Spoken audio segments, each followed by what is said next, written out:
Watching X-Men Evolution because 97 is gone, part 5. If you're new here, don't know why I call it that, go watch the last couple parts, explained it twice already.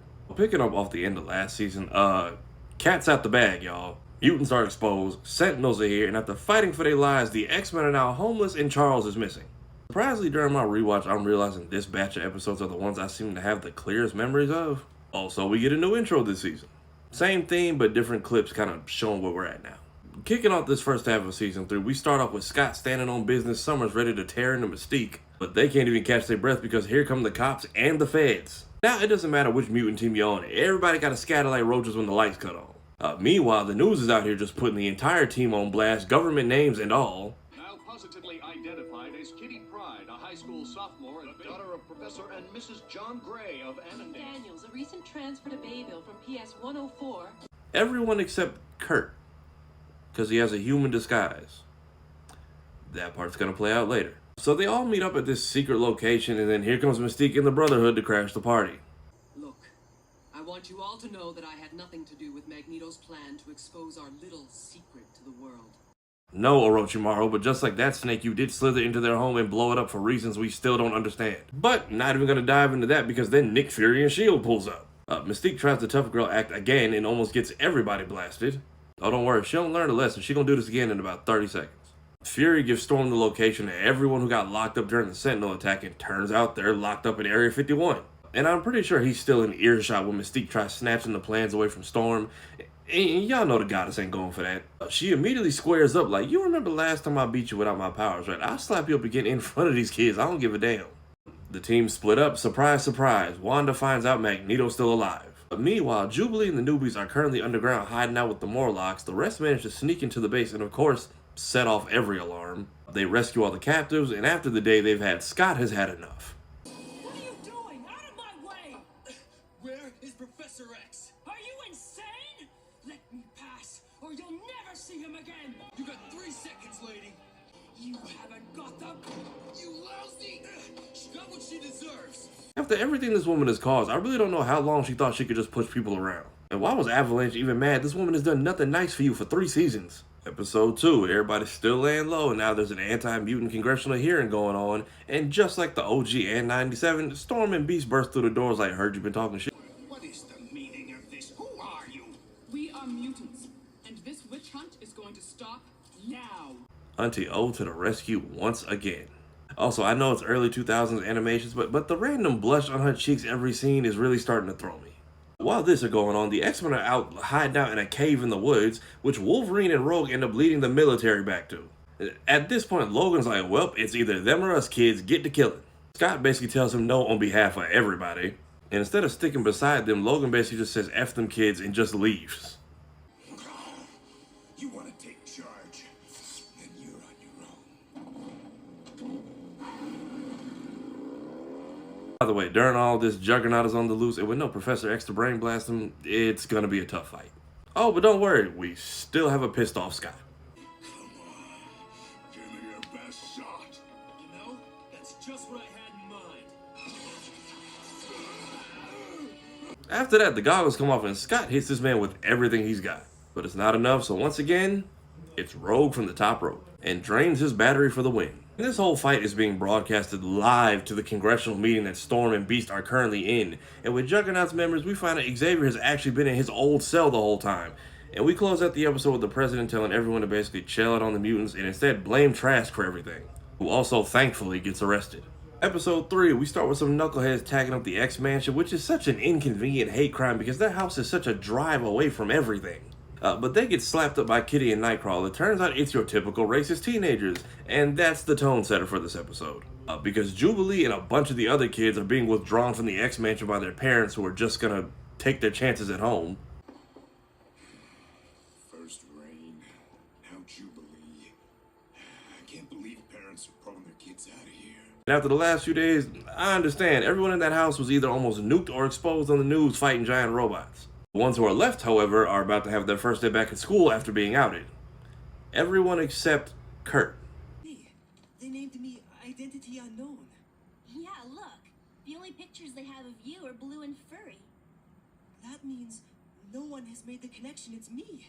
Now they gotta play it cool because today the school board is gonna vote on if they can keep coming back. And honestly, it's getting a little Rock 9-ish. Go home. You don't belong here. Gonna blow up our school next. We don't want you. And as far as everyone's social status,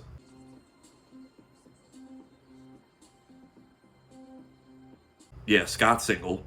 Gene, I want you to know this doesn't change anything. It doesn't? Of course not. I'm willing to overlook your problem completely. Problem. Yeah, you know how the rest of that convo went. Jean's single. She immediately grabs her new man and takes off, and we are now on the fast track to typical X-Men activities. Principal Kelly goes to the Brotherhood house to personally invite the boys back to school. And I know the theme of this show is supposed to be that they're all teenagers and they're all worthy of redemption, but the amount of permanent respect I lost for this crew after this and more episodes after, you'll see why in a bit. Back at school, Kurt has been ducked off hiding from his friends all day because he doesn't even want people to know or even associate him with anything mutant. And honestly, good on his girl for digging into him about it. What about standing by your friends? Yeah. I'm sure they'll be all right. Yeah, about that. And not only did Kurt watch this ass whooping happen, he didn't even jump in to help when Rogue and Kitty broke it up. And then says this right after when someone presses him about it. Don't you live at that mutant place too? Huh? Oh, no. But you're friends with the mutants, right? Well, I used to be. Used to be? Thanks, Kurt. Also, while this is happening, Colossus attacks Wolverine in an attempt to recruit him. And I'm noticing there's a pattern in the show that anytime someone wants to talk to Logan, they can't meet him for a beer at a bar, they gotta throw something at him first. It's like this show's equivalent to the OG, where every time the X-Men get attacked, it's never in costume. It's always out in broad daylight when they're out just trying to live as civilians and someone's going upside their head. Anywho, back at basketball practice.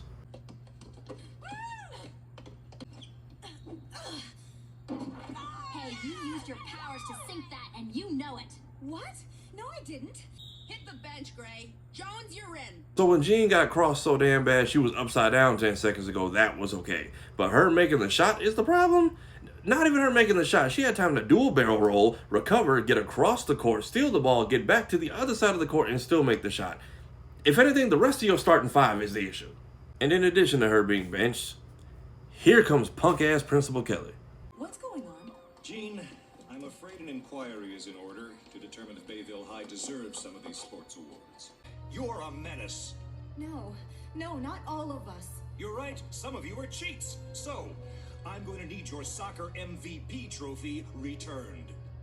That is so unfair. And I have a responsibility to keep the normal students out of harm's way. So we cut to the school board meeting where Kelly done set the X-Men up because before they can even get in the building, here comes Duncan with the Brotherhood.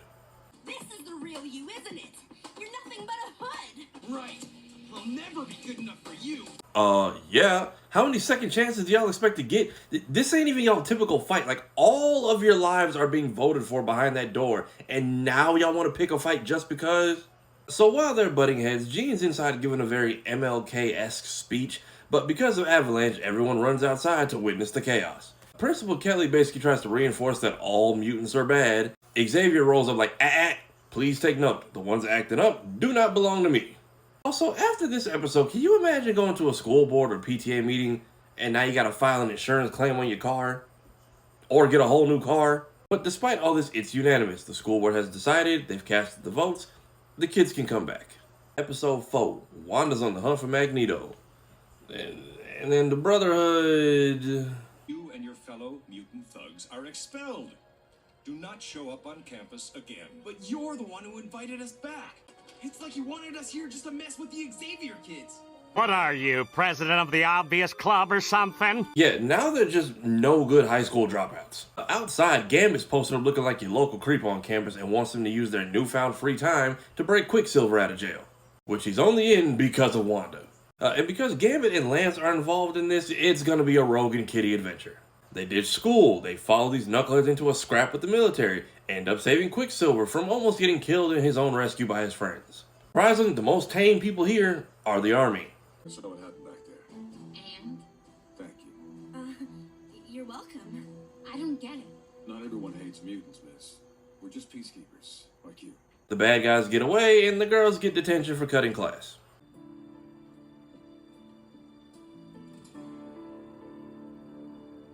Yeah, I don't even know why they bothered trying to give Rogue hope like that at the end. And the words, Jean is about to confess her love for Scott, is the literal description for the next episode. Mystique escapes Area 51 and I think murders someone on the way out. Meanwhile, the X-Mansion is close to being done with the rebuild, and we get one of my favorite moments in this show with Scott and Logan. Logan, have you ever, really cared for someone? Liars. I mean, you felt it so strong that you couldn't even get the words out. Yeah, once. Most beautiful bike I ever saw. How's the guy supposed to know if the girl feels the same way? Look, here's how I see it. I'd like to finish this job before New Year's. So if you don't tell her, I will. No, that's okay. I'll do it. And on the flip side, Jean and Storm are basically having the same conversation. Looks good, don't you think? Yes. It's a good day for new beginnings and for telling people how you feel. As I've said many times before, just in conversation or reviewing this show, it's moments like these that really make me like how much they reinforce that Logan and Storm are taking the mentor role in this series. Aurora's really everybody's auntie. Before Jean and Scott can talk, Scott gets an emergency call from his brother in Mexico. He goes to pick him up, and surprise, it's Mystique. She sidelined her hatred for Magneto, I guess, to come back and take time to get back at Scott. So she knocks this poor boy out and just leaves him in the middle of the Mexican desert to fight for his life without his glasses. At one point, he's getting jumped by wolves like it's Beauty and the Beast out here. He gets saved by some construction workers, taken to a hospital, accidentally blows the roof off the place. And now this man is just blind wandering through Mexico City. Jean's at home feeling a disturbance in the force, so she calls Scott's brother, realizes they never spoke, and immediately has the professor track down her man. Please, don't do this. I don't want to hurt anybody. And that is what makes you different from us, mutante. Wow. Mexican and American racism. It's like being black in Texas.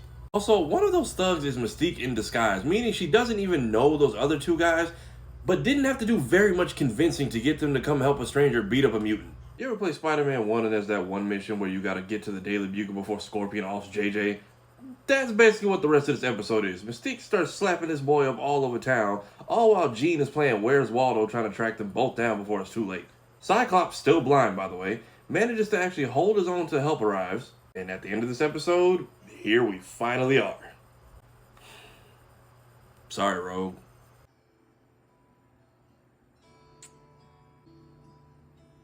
Well, it's about time. That's for sure. Like I said, loved them as mentors in this show. And now for my least favorite episode of this show. Not because it's bad, but because as a kid, I wasn't a fan of the end result. Because Spike gets poisoned by mutant Power 8.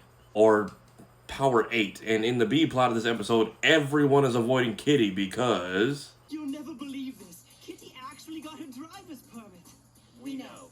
And she's looking for any licensed 18-year-old to ride with her. We know.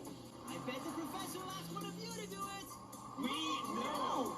And of course, when they get home, Chuck is already there, ready and waiting for volunteers. So they trick Wolverine into doing it.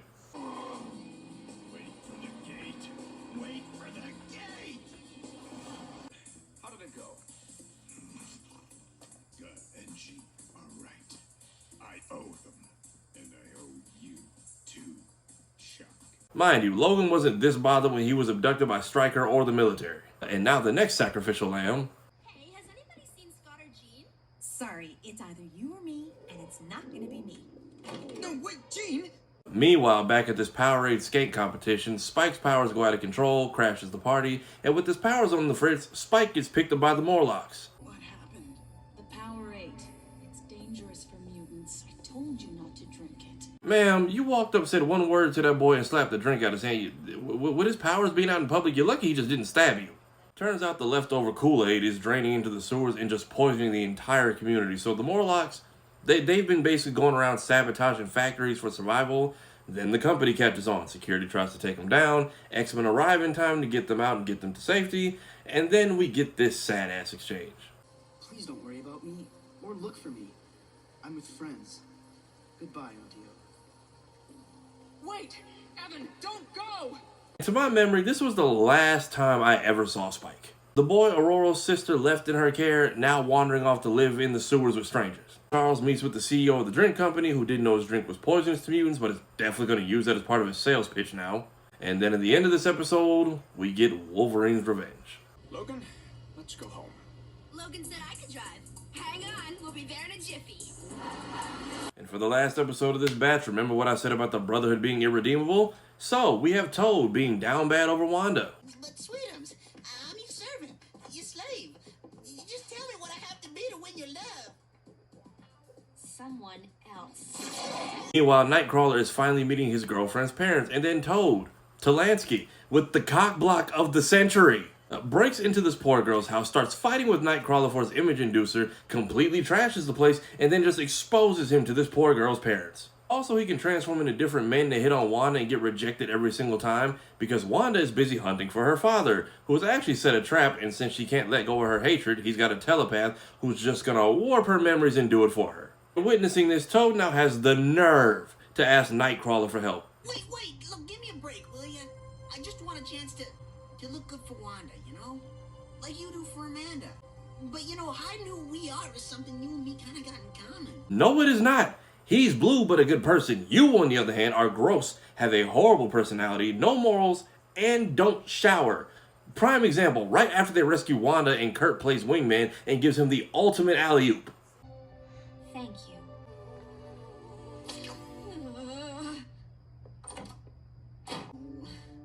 I'm my own worst enemy. Oh look, it only took you a cross-country adventure and ruining someone else's entire relationship to realize that. By the way, Kurt is banned from that poor girl's house and her parents don't want them ever seeing each other again because of Toad. Roll credits. Actually, we end at the Brotherhood house and Wanda is happy because she can't remember why she was ever mad at her dad. And why does Toad have his own hip-hop drop this episode?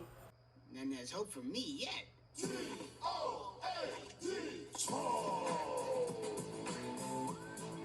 I'm so sorry if this review ends up being way longer than I expected. Especially if it was longer than any of the last two that were part of the last season. These episodes, I really just had a lot to say. But for right now, that's a wrap on this first half of season 3. In conclusion, life out in the open ain't nothing spectacular. The bad guys have gotten more annoying, and now my favorite character is gone. Looking at what's left on this episode list, I truly know nothing past this point. So this last season and a half is about to be a complete surprise for me. Podcast channel closing in on 4,000 subscribers. We are live every Tuesday and Thursday, so if you missed us yesterday, feel free to try and catch us tomorrow. We talk about all things nerdy, blurty, and all good things geek. All are welcome. Personal channel, chasing 2,000 subscribers. If you do want to see more of these reviews, or they're the only reason you come here, I do have a playlist where I've been putting them. This and the original animated series, which I've already watched through completely. Again, I am so sorry if this ran super long, but super thankful to you for making it to this point. Also, you made it to the halfway point of another week, so kudos to you. But that's it, that's all. Thank you so much for watching. Next week we'll be doing the second half of season 3, so if you want to know where we're at, or you just want to watch and keep up and see what I'm going to say, that's where I'll be. And see y'all next X-Men Evolution Wednesday.